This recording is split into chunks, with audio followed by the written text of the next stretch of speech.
The war in space against America had ground to a halt on the Xeno front. With engines incapable of FTL speeds, it would take years to reach human space. The fact that the Council had forbidden FTL tech, other than the FTL gates, meant no one was prepared for the sudden takeover of the FTL network in human space. The battle for TR-231 had proven how woefully unprepared the Council races were for a war with a species that had no interest in fighting properly, as the rest of the galaxy had for centuries. The human forces had suffered heavy casualties, but they'd not only wiped out all Council forces in the area, they captured a dreadnought and saved the Lucifer's hammer in the process. This would be outnumbered 100 to 1 in terms of personnel. The key had been to turn the FTL lanes back on, giving the broken fleet hopes to escape. But as they turned and prepared to flee, the humans just turned the gates back off. Across the galaxy, the Council species were learning just how little humanity cared about playing fair or even being reasonable when it came to conflict. Scout vessels would fight to the death rather than surrender. Special forces would refuse to fight openly, and instead harass and snipe garrisons. Not to mention the carrier group that had glassed the Crab colony was still on the loose. They'd jump into a system, destroy the merchant traffic and orbital docks before jumping away. The Council was already having trouble convincing their member species to keep carrying military supplies. Most were opting for civilian supplies only, and marking their ships as such to avoid the wrath of the Americans.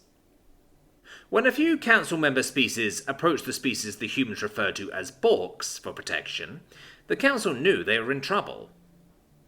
Member species were starting to prepare to join the fight due to their obligation to the Galactic government, but the staggering losses inflicted upon the Council founders was making them drag their heels, so to speak.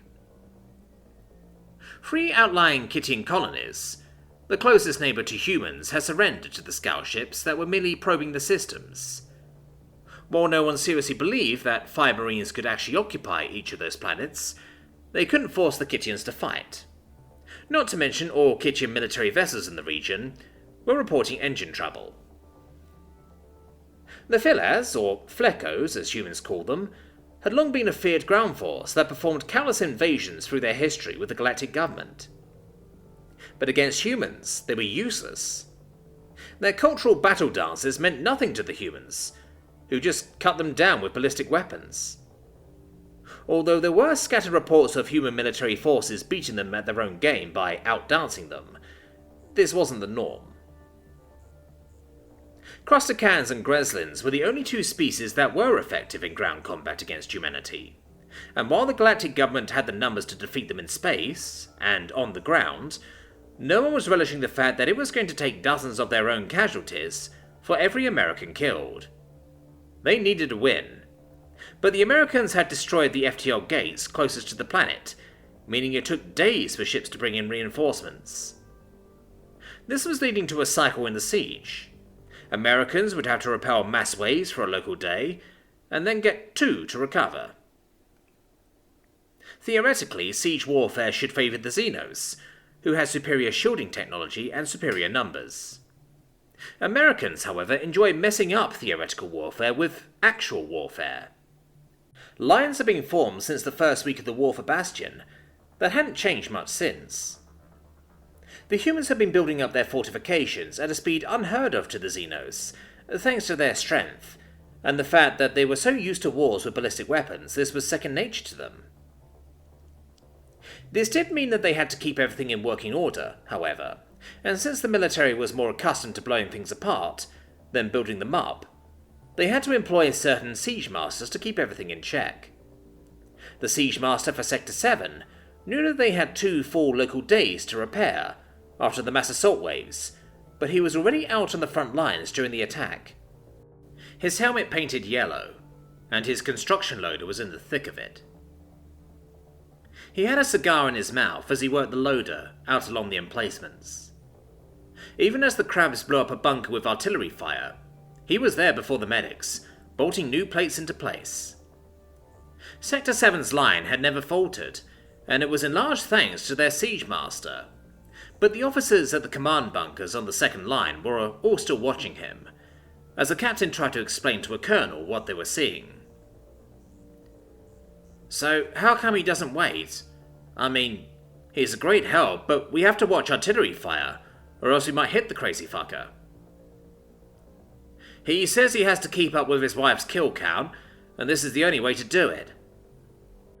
As they watched, the construction loader turned and stomped on the charging crab, crushing it in a gush of that hydrating mucus they were covered in. Then one of the forearms lashed out, a massive saw blade cutting through another two before it turned back to the job at hand. The paint was partially melted on the outsides of the loader. The bot had a good generator, but he absorbed a hell of a lot of fire. "So, our siege master is in a competition with his wife, and that's why he's hell-bent on killing as many crabs as possible, while also fixing up our fortifications?" "That's correct, sir." The bot staggered as an armoured crab in a power suit advanced, firing the much bigger energy weapon it possessed. The construction bot turned and pulled up a bolt gun of appropriate size for the 10-foot-tall machine. It charged forward, grappling with the armoured crab before pressing the bolt gun to its face and driving a steel bolt through the brain of the crab inside.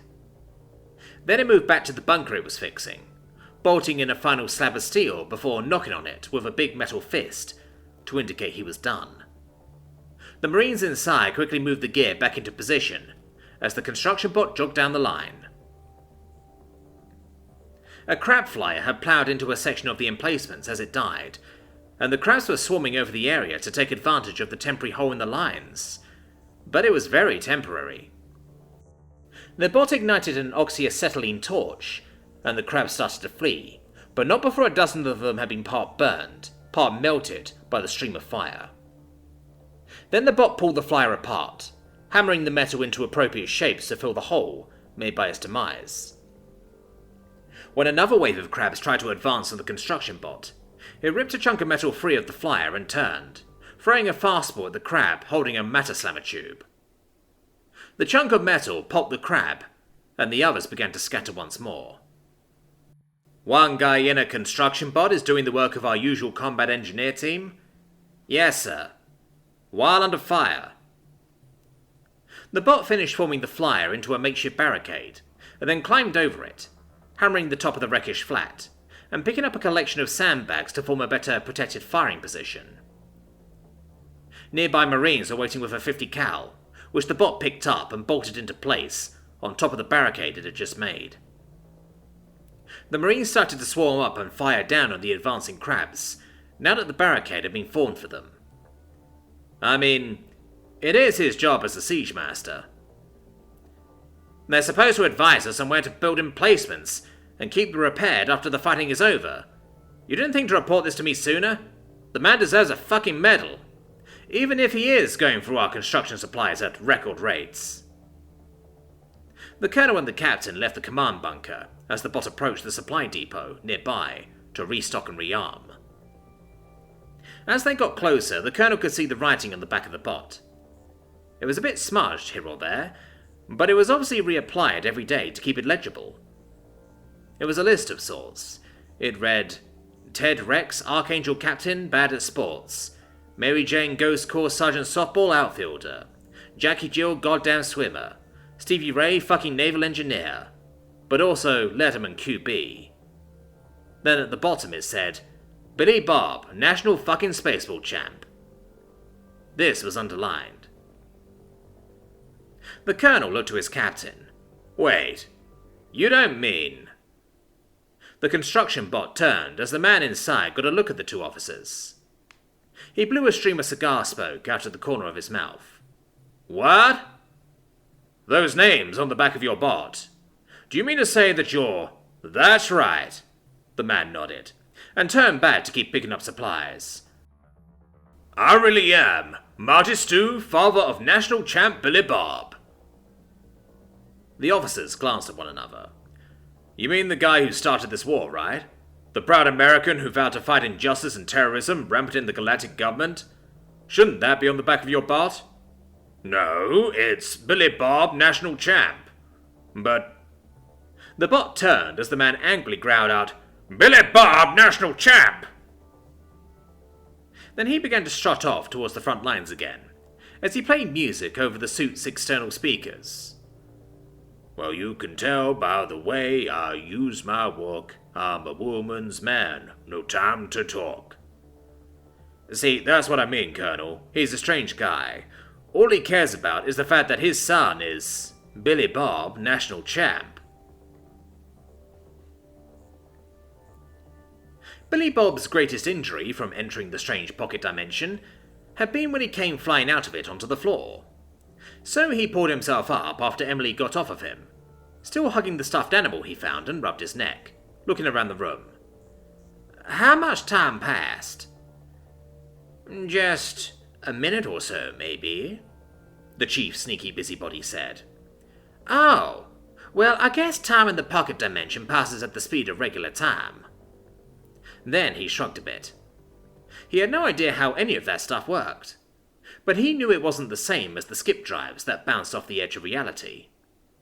This pocket dimension was much more calm, and it didn't feel like colours that didn't exist were trying to force their way into his eyeballs. He looked over at Emily, who was obviously happy to have that six-limbed stuffed bunny back, hugging it to her chest as she nuzzled it. What's that about? Percy, he's my favourite stuffed animal. When they gave me the pocket dimension, they told me to try it out with something personal. And then they couldn't get it back, so I was really mad about that. But here he is. She gave him another squeeze. Yeah, but why'd you have him? Oh, well, these represent these animals on our home planet. They make for very good pets, but you have to be careful since they have delicate skin. Parents give their kids one of these and check for scratch marks to see if their child is ready for a pet. She happily nuzzled the toy, as he saw her feathers ruffle a bit as she rubbed her face against the fake fur. Or he assumed it was fake fur. Billy Bob looked at it for a moment and thought over how much pain she had caused him by being very unaware of his delicate skin. Then he gasped and pointed at her. They never let you have one, did they? They kept checking the toy and realized you'd have killed that poor thing in a second. She stopped cuddling the thing as she looked up wide-eyed and read, handed, winged. He still needed to figure out the best way to translate his sayings to her species. I mean, she did have hands. Whatever.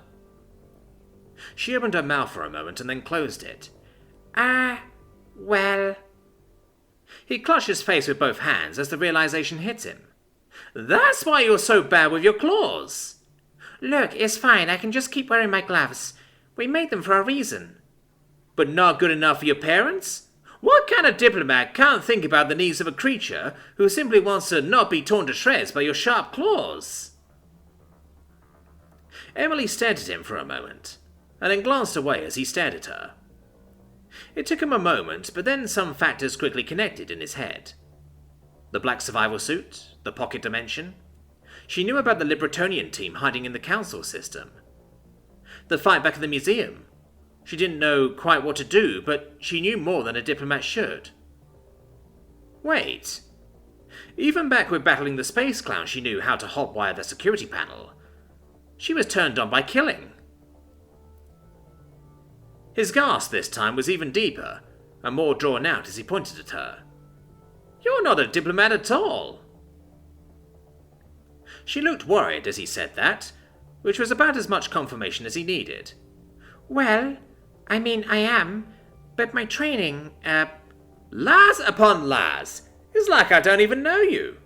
That's why you were surprised I didn't hunt, and why you've never been worried about all the death and gore and stuff. You didn't hesitate when those crabs attacked us at the museum. Just the Borks, 'cause you didn't have your gear. But you said you weren't a soldier because... His eyes went wide. You're a space assassin, aren't you? She stood there, wings seeming more closed around her shoulders than usual. She was holding the stuffed animal close still, but was glancing around rather than looking right at him. Finally, she glanced at him with one eye to try and gauge his reaction. Are you mad? He could tell how worried she was at his sudden realization why some things about her had never quite added up. He'd never really thought about some of the inconsistencies, because it was so close to his own behaviour. But now, so much of it made sense. A real diplomat would have been freaked out at all the chaos and laws I was breaking, and you'd have realised the feelings you have for me sooner. And we've been solving everything through violence. You never opposed the idea, because that would have been your idea. Not to mention getting off the museum planet. You were okay with the plan to slaughter our way into that base, because you didn't know how to talk us through it either. Since all the violence was turning you on, you didn't realise you were getting attached to me, which would start off your crazy hormone drive because you thought it was the normal sort of arousal from all the combat. Oh my Washington. She clutched her stuffed animal, looking at him with more worry and apprehension then, as she looked ready to either cry or beg for forgiveness and acceptance. Then he started laughing. The hamsters and Emily all blinked in confusion, as his boisterous laugh filled the room, the corners of his eyes filling with tears, as the whole situation simply took control of his mind, and him laughing so hard he had to clutch his sides and then sit down. Slowly, his laughter died out as he had to take some deep breaths to make up for all the laughing he'd done. Finally, he shook his head and rubbed a few tears from the corner of his eyes. Too funny. You're not mad? She looked hopeful now, her wings opening up a little as he seemed more amused about what he found out than anything. Why keep it a secret? Yes, that's fine.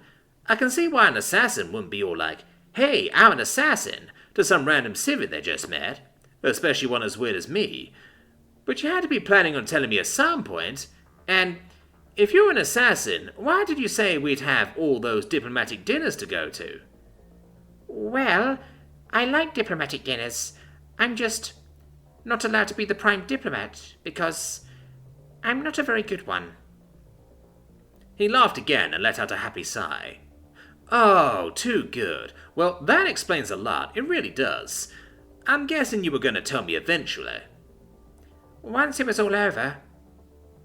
She looked a little bashful, as she reached out with her two left hands to stroke his face and shoulder. You're not mad? Billy Bob just smiled and pulled her upper hand to his lips to give it a light kiss. Nah, but it explains a lot. Could have saved me a lot of time figuring things out if you'd been upfront about it. Course, this does mean I have to be even more careful about you. It was bad enough when I just figured you weren't used to other species, but now that I know you enjoy hurting me, that's gonna take some adjustment. I do not. It's always a mistake, I swear. Uh-huh, he said with a slow nod. The entire time, the hamsters had been staring back and forth between the two of them. Clearly they weren't interested in interrupting two predators from Death Worlds, especially when one of them apparently enjoyed violence, while the other simply used it rather often. Finally, the chief's sneaky busybody raised his hand. Yes? Billy Bob asked. We're about to meet up with that space goblin ship we mentioned. Oh! He got up then, and Emily looked conflicted about where to put her stuffed animal. Just bring it. Stow it in the Longhorn when we head into the cargo bay. She smiled at that, and they exited the captain's room as they walked down to the cargo bay. Emily stashed Percy in the Longhorn while they waited for the other ship to dock with the Atlas. Since it was a cargo ship, there was a docking back made for cargo transfer such as this one, although Billy Bob still wasn't sure what it was they were picking up. When the airlock opened, Billy Bob nodded at the space goblins who were escorting a crate into the cargo bay. Most of the hamsters were still at their stations around the ship. They tried to break jobs down into as specific tasks as possible, since they were terrible at multitasking. There was a reason Billy Bob could pilot the thing on his own, but it took a whole bridge crew for the hamsters. Billy Bob helped the goblins stand the large crate they brought in on its edge, and then looked around while they all looked at him. Soon, everyone was just sort of looking around at each other because no one had spoken. Finally, Billy Bob held his hands out. So, what's up? Oh, right. Billy Bob, this is the engineer I told you about. Mike Zubets, the chief sneaky busybody said. You didn't tell me about an engineer. No? No. Oh, well, I meant to tell you about him. He's here with your suit I told you about. You didn't mention a suit either. You just said something to help disguise me. Oh, well, I'll let him explain. The hamster shuffled back as one of the lead goblins smiled up at Billy Bob. It was a unique challenge to be assured. I had to make this with much more dense materials than normal. A challenge to work with, which made it very enjoyable for me. So I present to you... He pushed a button on the side of the crate, and the door opened to reveal a Borg, a bit bigger than Billy Bob, standing there, eyes closed. It took a moment before Billy Bob blinked and stepped back. Wait! You made me a suit out of a Borg? It's not real. It's a disguised power suit, the goblin said with a big grin. Then Billy Bob blinked as he stepped up and gave it a tap. The fur didn't quite feel right, and usually flesh didn't make a metallic noise when you tapped it. Holy shit, he muttered as he looked it over. That's awesome! That's how we'll be able to fuck up their security even better. Perfect! He was awfully excited. Wait, but I don't know how to pilot a power suit. Well, you need to learn quick, Emily said.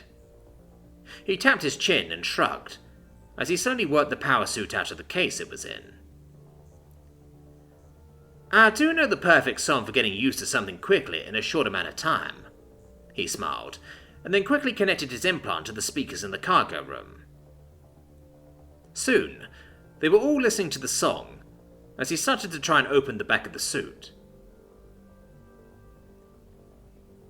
The hour's approaching, just give it your best. You've got to reach your prime. That's when you need to put yourself to the test and show us a passage of time. We're gonna need a montage. Oh, it takes a montage. However, as the song finally faded out, Billy Bob had just gotten himself to fit inside the suit. Fuck! Is the song over already? For some reason I was kind of hoping that it would somehow let me learn how to pilot this thing better over the course of the song. It's just a song, Billy Bob. You actually have to train, Emily said, as she shook her head. I know that, damn it. But I am going to put that on repeat for the next couple of hours, so you guys might want to clear out of here. He internalized the speaker and began to move slowly in the suit. Emily shook her head as the hamsters moved away with the goblins to discuss their payment and next plans. Billy Bob was soon alone in the cargo bay, slowly moving around as he had his own little montage going in his head. And so ends another chapter in the adventures of Billy Bob, space trucker and national champ.